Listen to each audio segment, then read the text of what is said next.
Good morning. This is the Narcotics Anonymous just for today for October 20th. It's called Freedom to Choose. Enforced morality lacks the power that comes to us when we choose to live a spiritual life.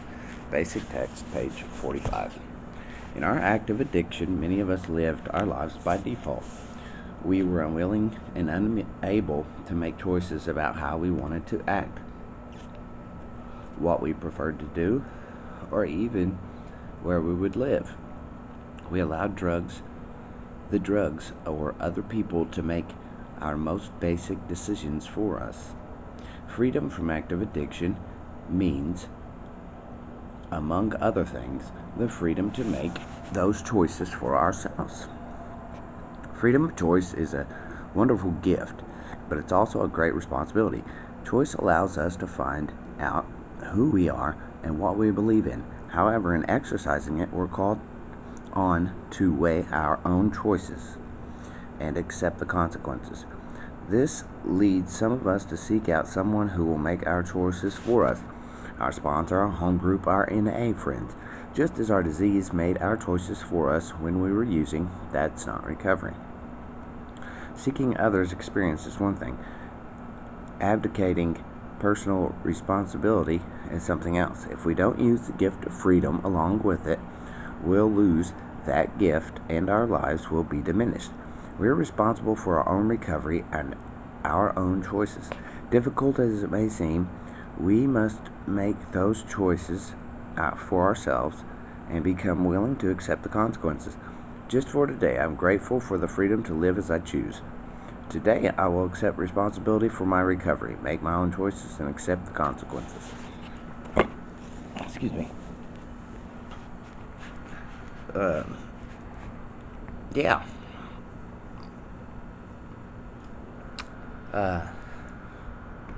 Even today, I don't really make huge decisions without asking someone else.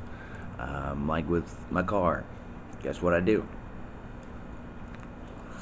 I asked my fiance's dad his advice on whether I should put some more money on in the car, to help fix it and get it run smooth, or invest in another car, And he gave me a very wise answer.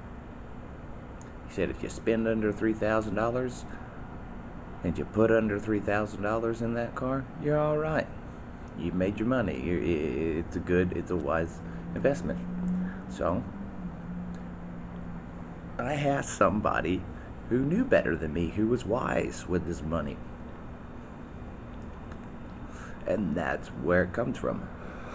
Always ask somebody who's got not only experience, but has the proof that they made good decisions. I'm not going to ask a horse jockey who only loves horses and who only rides horses how to make a hole-in-one on the golf course. You know what I mean? I'm not going to ask somebody who has a record for staying in the program a week and then going to get high how to stay clean. I'm not going to do that. That's a bad decision. Not going to do it.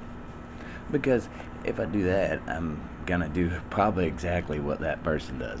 I'm going to take their advice, and there's no proof in that pudding. The proof in the pudding is, hey, if I go to him, hey man, how do I stay clean? Well, this is how I do it, man. I go to a couple meetings, and then I just do whatever I want to do. And I stay clean for a little bit, and then, that stuff messes up. I just, go to a couple more meetings, and, I usually end up getting high, but it works for me. That's bad advice. So I'm not going to take bad advice. And the thing about asking questions and saying I don't know is it stops that ego from getting in the way.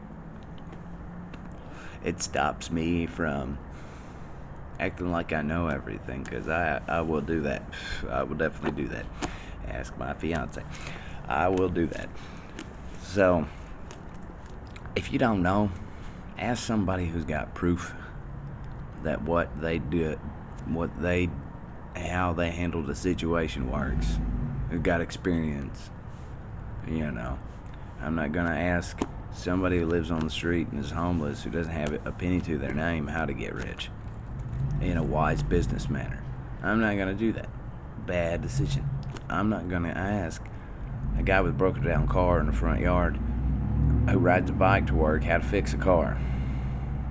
You probably don't know. So, you get the drift. And asking questions is freedom. Saying I don't know is freedom. And if I don't know the right thing to do in a situation, I'm going to ask somebody. Starting this new job, guess what? I'm going to be asking my boss every question I need to ask until I'm 100% sure that he's 100% sure that I know exactly what I'm doing. All right. I love you guys. Have a wonderful day.